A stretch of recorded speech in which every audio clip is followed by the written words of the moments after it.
এখন কিছু কিছু বুদ্ধিবীদ চলে আগে সংস্কার পরে নির্বাচন।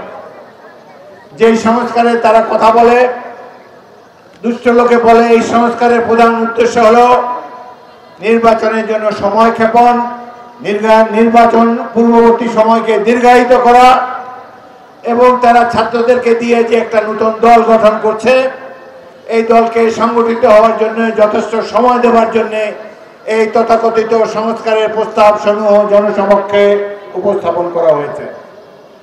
শেখ হাসিনা চলে গিয়েছে, শেখ হাসিনা পালিয়ে গিয়েছে, সংস্কারের অর্ধেক তো হয়ে গিয়েছে।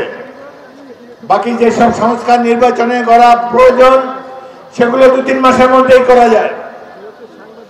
আর যে সকল দীর্ঘমেয়াদী মধ্যমেয়াদী সংস্কারের কথা তারা বলছেন,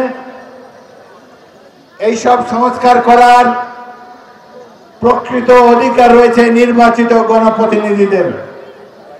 নির্বাচিত পার্লামেন্ট এই ধরনের সংস্কার করতে পারে। সংবিধান সংস্কার করার অধিকার আর কারো নাই নির্বাচিত প্রতিনিধি ছাড়া। সুতরাং বিএনপির পক্ষ থেকে আমরা দাবি দিয়েছি স্বল্পতম সময়ের মধ্যে নির্বাচন দিতে হবে।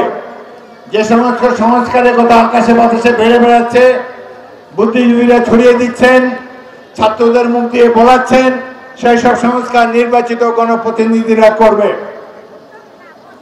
এই বর্তমান অন্তর্বর্তীকালীন সরকারের প্রধান দায়িত্ব হলো একটি সুষ্ঠু নিরপেক্ষ নির্বাচনের মাধ্যমে জনগণের কাছে রাষ্ট্র পরিচালনার দায়িত্ব হস্তান্তর করা।